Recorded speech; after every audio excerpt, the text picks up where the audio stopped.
Hey guys, if you're shopping for knives and gear, make sure you check out the description of the video you're watching right now for links to some great online retailers. There's also individual links for knives that I personally recommend. Thanks!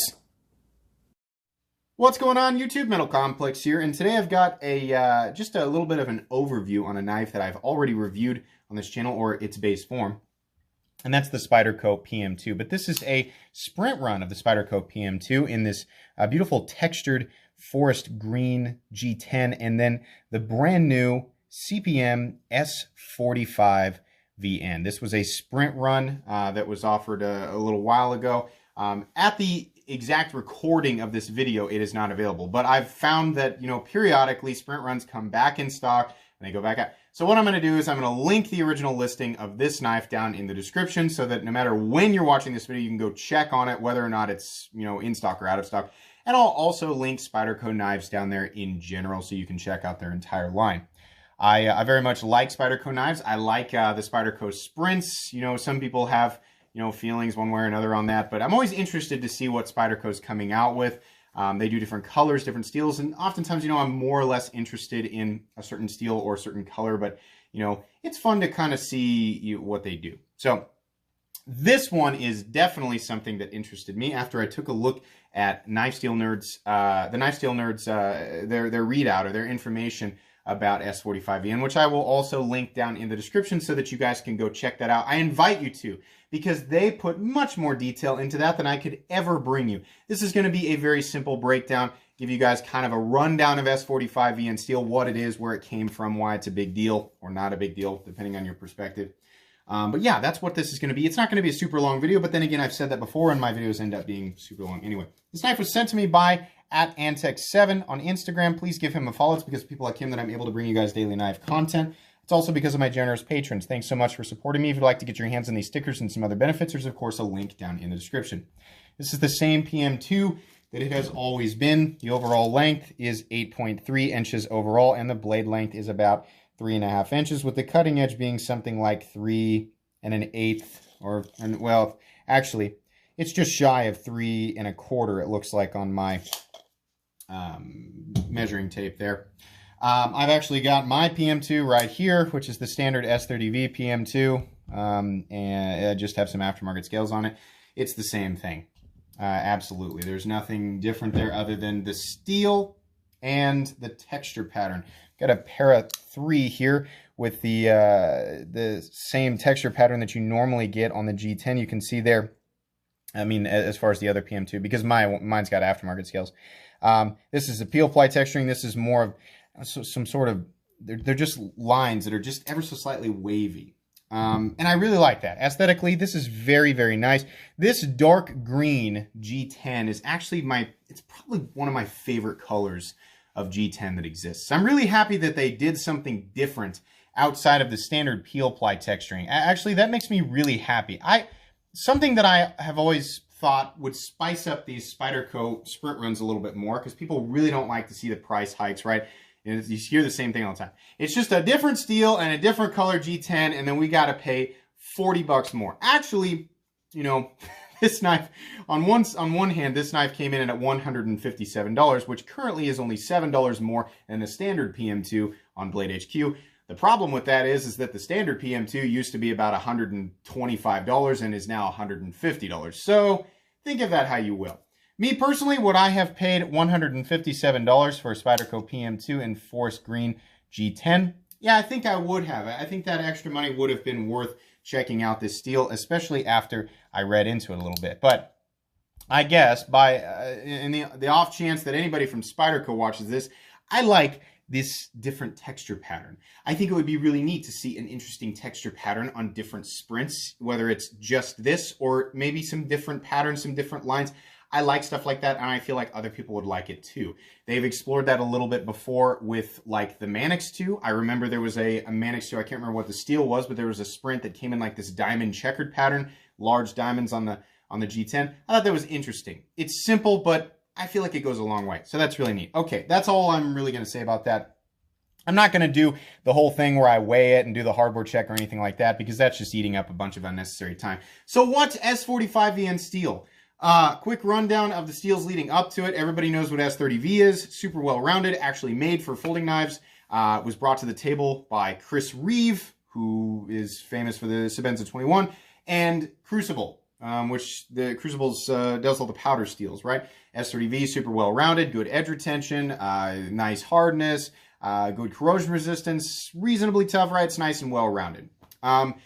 Essentially, and again, you can get more detail from the Knife Steel Nerds link down below, but essentially, S30V was a little bit tough to grind, so enter S45VN, which is a modification of S30V. The idea was to essentially keep as much of the edge retention as possible, keep as much of the corrosion resistance as possible, but make it easier to machine without any, essentially not much noticeable difference between S30V and S35VN for the end user, but just easier to machine. And then the nice thing is that the end user saw the benefits in ease of, how easy it was to sharpen.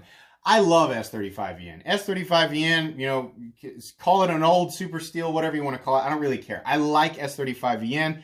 It's my second favorite user steel of all time, just shy of 154 or CPM 154. But I like that it's stainless. I like that it's reasonably tough for a stainless steel, or for a steel that has really, really good edge retention and decent hardness. I like the edge retention I get out of it, and I like how easy it is to sharpen. It's just a good, well-rounded steel.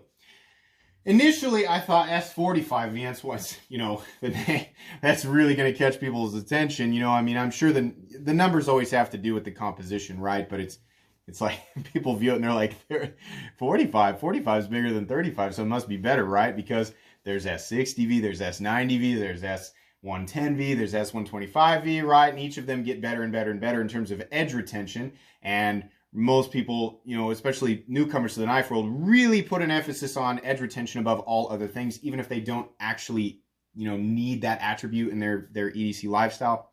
I understand, Edge retention is not the end-all be-all in a fantastic EDC knife. In my opinion, it's good to have balance. If especially if you need a knife, that is versatile.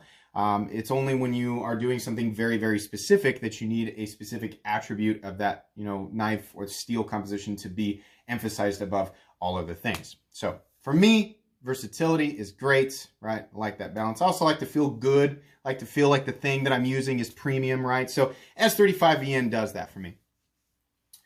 S45VN, from what I've read, is essentially the idea was to maintain the same level of edge retention, possibly get a little bit of increased hardness, which may help a little bit. There's going to have to be some extensive testing, and there's going to be I don't know if other companies are going to be using this, and their heat treats might vary, the geometry on the blade that they're using, it's all going to vary, right? Spyderco does a good job with heat treats. I haven't heard a lot about Spyderco messing this kind of stuff up, so I trust Spyderco. But the idea there with S45VN was to maintain the same expectations for edge retention as S35VN, and then still make it keep it as easy to machine, which is beneficial again both for the manufacturer and for the end user, and then also to increase corrosion resistance. So they're going to keep everything the same, but they're going to increase corrosion resistance and potentially hardness. That's pretty cool. Now, am I going to notice that like day to day? Am I going to notice that, in use? Maybe not necessarily me, but that really is one of those things. Excess corrosion resistance when you're not, let's see, how am I going to word this? If you're in no matter where you are, right? If you like S35VN, you use steels like no matter what it is that you're doing with your knife, excess corrosion resistance without, taking away from anything else is only a benefit, right? In some situations, increasing hardness and increasing potential edge retention where it's not needed can actually be more of a pain, because it's like, well, if I don't necessarily need that excess, so all it does, when it finally does go dull, is just a pain to sharpen, right? Arguments could be made there either way, right? There's other little things, increasing toughness, by raising or lowering other things, It might be a little bit beneficial to increase toughness for some people, but essentially what's taken away, right, in terms of the composition, might actually make that steel and you know, just using it over time might actually make it just more frustrating for the end user, right? It's all a multi-directional teeter-totter, the composition of a steel and how it affects the end user. So adding corrosion resistance to this composition or increasing its corrosion resistance is just beneficial for everybody. If you live in an area like me, like Kansas, you're not really going to notice it, right? I use Maximate every day, and this thing just barely has started to form a patina. So it doesn't really make that much of a difference for me, but do I mind that it's there? You know, no, that's great. So, I mean, I would have picked this up just out of interest, but, you know, for me, it's not necessarily worth spending a whole bunch more money to get a, you know, quality in a steel that I'm really not going to notice. But I think it's great. I mean, there's no reason to, you know, evolve the other traits of S45VN if they can just take one thing that, if made better, benefits everybody, you know, or a wide range of people, regardless of how much they get out of that. I think that's great. I think that's really cool. On the flip side, though, it's not something that everybody's really going to need. And, you know, really, you know, all things said and done, we are taking I think the PM2, I've heard people refer to it as an evergreen knife, and that's not a play on the G10. It's just the PM2 has been popular for so long. Spyderco knows that. Retailers know that. It is popular. So when you slap a new coat of paint on it, right, whether you want to refer to the steel or the scale, and you put some texture on there, then it'll sell. It will. You know, you can focus on that, get bent out of shape about that if you want to. You know, everybody's got their own thoughts. Whatever. Think what you want. You know, the end result of this is simply going to be knives with S45VN will likely cost more than the exact same thing with S35VN because it is new and it is interesting.